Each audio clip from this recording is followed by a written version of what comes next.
Welcome to Slash Forward. There are a few things more relaxing than a cave hike. It's like being inside nature. You really can't. Oh, what the hell was that? What was that thing doing in here? The answer comes at the end of a crazy journey that we'll have to take one step at a time. And it starts as we open on a quaint little coastal town where Richard awakens from an incredibly strenuous session of boudoir photography the previous evening. Million Dispatch is calling him in due to reports of missing persons and strange happenings about town. He soaks it all in while trying to just live his life how he wants to, outside of the influence of roaches. An impossible task. He has to put that on the back burner as he barely misses Homer, the town exterminator, while on his way to the local diner where Lillian gives him a little sugar to go with his coffee. She also gives him some fresh Ray-Bans before he heads out to meet the day. He's lucky she's got him looking sharp because he happens to be heading out to the air taxi to pick up his old girlfriend Beth, and she's looking so fit that he nearly erupts in his pants.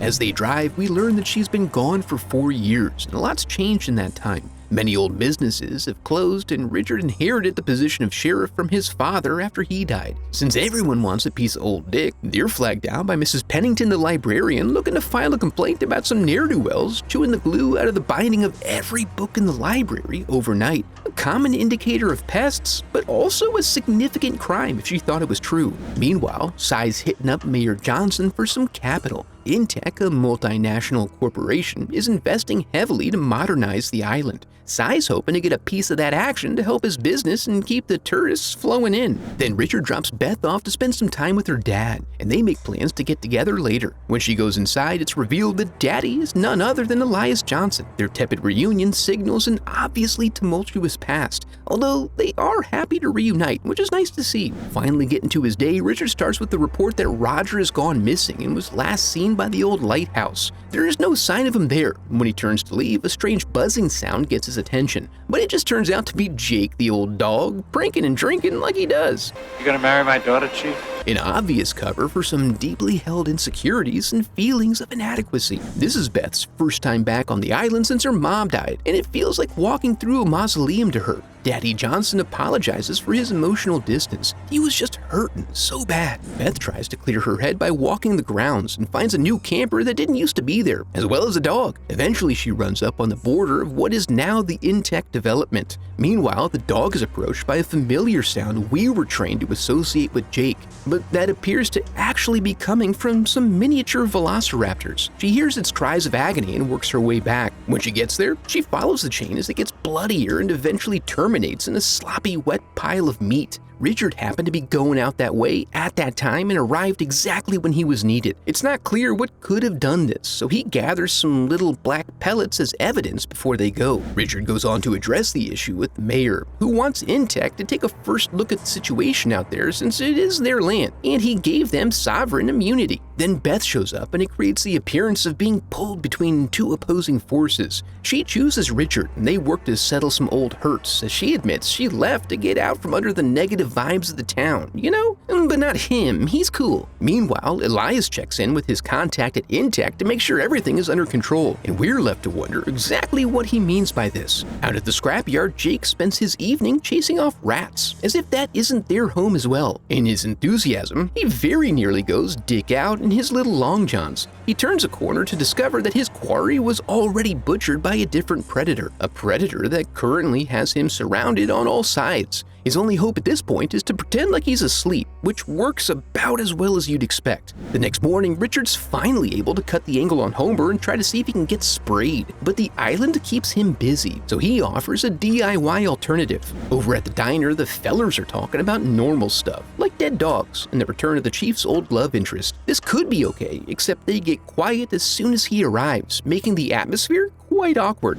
Out at the landing strip, Dr. Hubbard has arrived to address the Intech complications. They reconvene at the mayor's residence to set up a plan that involves the doctor alone investigating the probable cause. It is private property after all. The police have no jurisdiction. Dr. Hubbard gets all up in them guts and is not squeamish whatsoever. This may be due to a passing familiarity. Is it them? Richard asks for a quick background check on their new friend, and then is dispatched to Perkins Meat Market to help with a meat-related problem. Jen rushes out to cram an empty T-bone in his grill, and the first thought again is that this must have been some sort of misbegotten prank. In pursuit of their hunch, Dr. Hubbard attempts to verify the culprit with a trap while also satisfying her sick side. Very soon they hear a familiar buzzing sound and, with their advanced tech, are able to focus the scourge into their little box. They return to the lighthouse with their sample, Very brave, very strange creatures.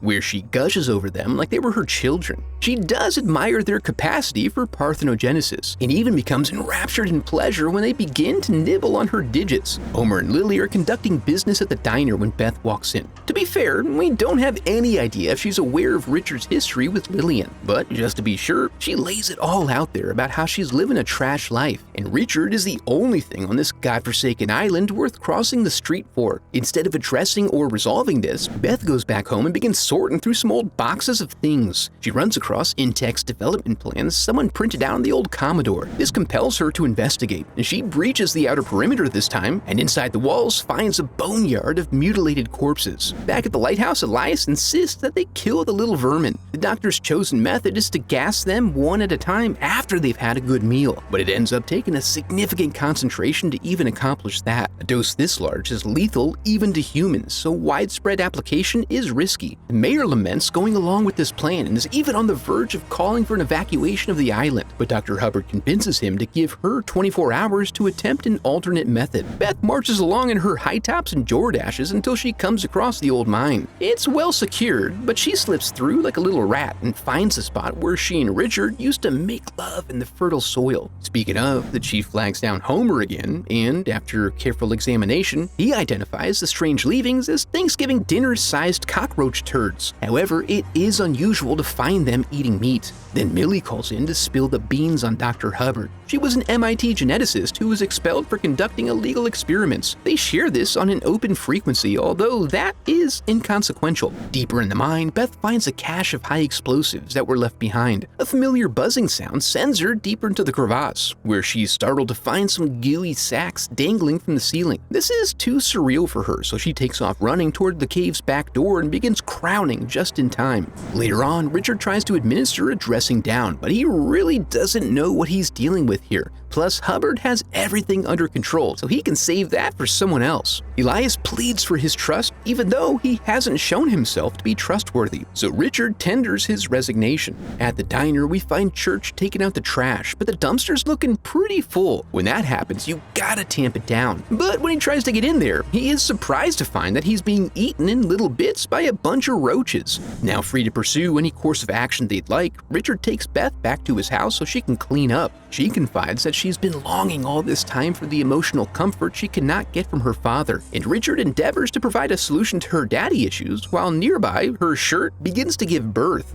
No one's checked in on Jake in a while, but Homer arrives ready for their traditional moonshine and checkers. But he finds that Jake's most tender face meat has been greedily consumed by the roaches, which sends Homer screaming into the night. Johnson has finally gotten the CEO of Intech on the line. He wants to keep things quiet, but this is a bridge too far for Johnson, so he agrees to send over a task force. The young lovers lay in bed, legs and arms entwined, and Beth tries to convince Richard to come back with her to LA. He's more of a small-town boy, but her offer's not looking too bad at the moment, as they are literally living in hell. When he gets back in touch with dispatch, he's informed that reports of bodies are coming in from all over town. Speaking of which, we find Jenny in her finest negligee delivering dinner to her aunt too fast. She rushes it a little, but she vacuumed a couple of days ago, so it's all good. When she delivers the victuals, we pan down to find she's been leaving a little snail trail of what we hope was syrup. Then, as she playfully cycles through the most recent stylings with her music blasting, Auntie can't even load up her first bite before the foul beasts emerge. They quickly take to feasting on her captive ankle flesh, and then, for the third video in a row, come in her mouth. Hubbard carries on and can't help but be at least a little proud of her good work, recognizing now that the second-generation hatchlings are completely immune to all pesticides. Meanwhile, Richard loads up some bodies in Cy's truck to be taken into town, and then they decide to return to Father's house to squeeze some info out of him. The mayor at that moment happens to be finalizing plans to spray the whole town in the morning with a deadly dose of gas.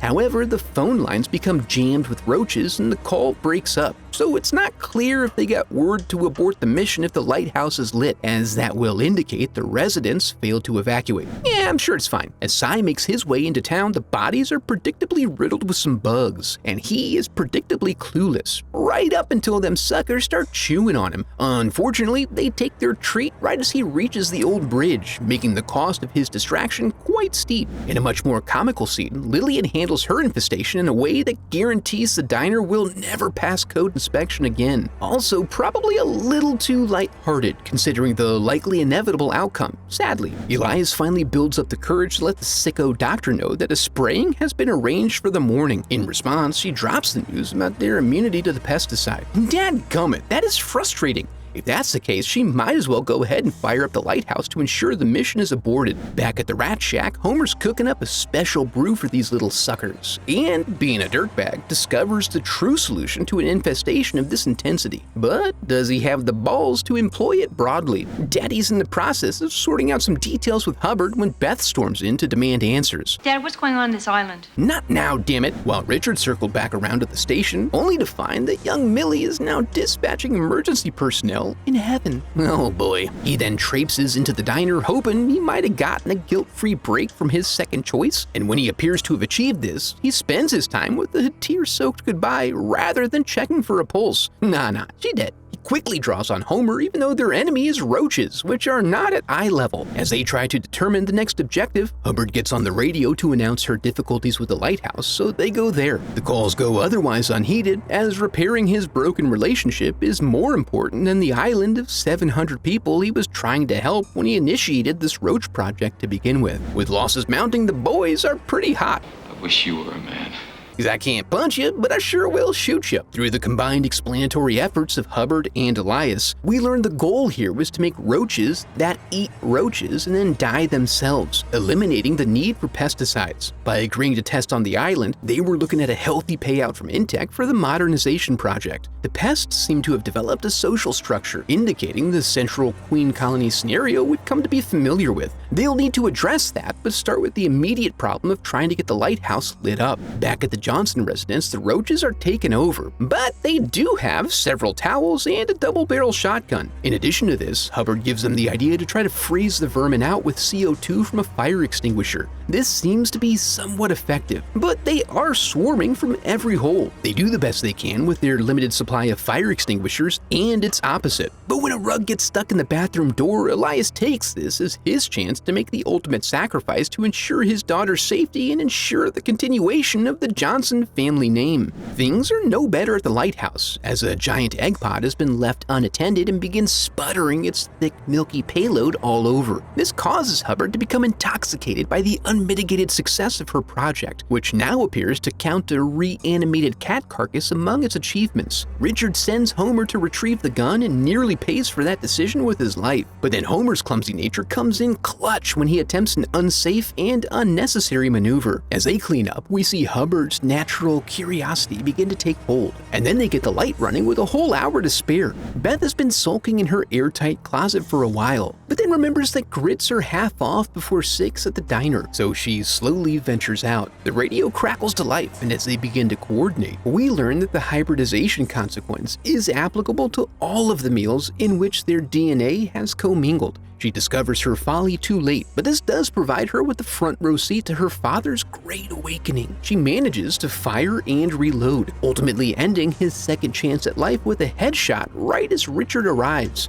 This might have brought a moment of respite, except that the lighthouse goes back out again. The chief attempts to reassert his authority, which means nothing to Hubbard, who takes off with Beth to be shown the nest. So the boys head back to the lighthouse to see if they can get her going again. Along the way, their vehicle begins spewing roaches from every crack and crevice. They fight them until the works are so gummed up the car comes to a rest. When they notice the roaches moving off in unison, it's assumed that this must be due to a threat to the queen. So Richard goes in that direction while Homer addresses the lighthouse. Sure enough, the ladies had made it to the cave and collected the explosives, which they then took to the location where the goose sacks once hung. Luckily, Beth knows how to read schematics because Hubbard's curiosity begins acting up again. She must bear witness to the fruits of her labors and she longs for a sample to study in more detail. But when the queen confronts her, she realizes that was a silly ambition. She is grasped so firmly that her struggle to get free causes her to rip her own arm off. And the queen's like, what? With less than a minute left, Homer gets the lighthouse lit up while Richard washes ashore. Being familiar with the back door, he dives in face first. And now that the doctor is no longer a concern, he only has to extricate Beth at the last second. When all is said and done, they rise to a new dawn, and as the helicopter thumps overhead, ponder this new existence in which nothing they once knew exists any longer. And that is what happens when you try to branch out and experience new things, which is why I don't do that. Speaking of infestations, you have never seen one like this, so be sure to check out this video. Now that we're here, I want to congratulate you for making it to the end of the video and affirm that you are a very special person because of it. And if you enjoyed the video, I would love for you to become part of the channel by subscribing.